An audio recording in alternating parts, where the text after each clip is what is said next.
Dit en met de buurvrouw dat, het was een vreselijk gegil.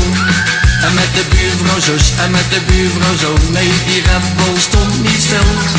En met de buurvrouw dit en met de buurvrouw dat, maar toen was het al te laat. Want ze gooiden mij in vogelvlucht met mijn handeltje op straat. Die van mij naar de stad, dus ik dacht weet je wat, nou kun jij ook eens fijn profiteren. Wie niet waagt, die niet wint, wie niet zoekt, die niet vindt. En je kunt het allicht eens proberen. Maar ik zat goed en wel en opeens ging de bel. Ik was meteen al in hogere sferen. Want ik kreeg mijn lel, oei ik zat in de knel. Het was mijn vrouw met mijn koffer vol kleren. En met de buurvrouw dit en met de buurvrouw dat, het was een vreselijk gegil.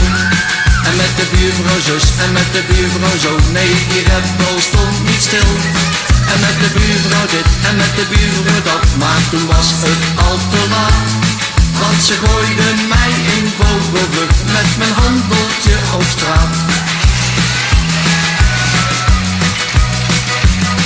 Maar wat had je gedacht in het holst van de nacht? Ik kan het nog steeds niet geloven. Als een vogel zo vrij kroop de buurman bij mij langs de regenpijp stiekem naar boven. Maar ik dacht oelala en toen klom ik hem na om te kijken wat of hij zou willen. Ik zat weer in de knoei want ik kreeg mijn loei, die van mij wou mijn leven gaan willen. En met de buurvrouw dit en met de buurvrouw dat, het was een vreselijk gegil. En met de buurvrouw zus en met de buurvrouw zo, nee die Red Bull stond niet stil. En met de buurvrouw dit en met de buurvrouw dat, maar toen was het al te laat.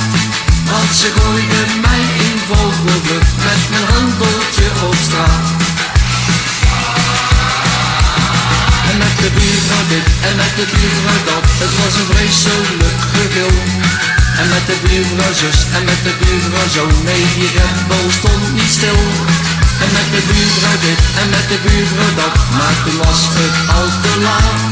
Want ze gooiden mij in vogelvlucht met mijn handeltje op straat. Want ze gooiden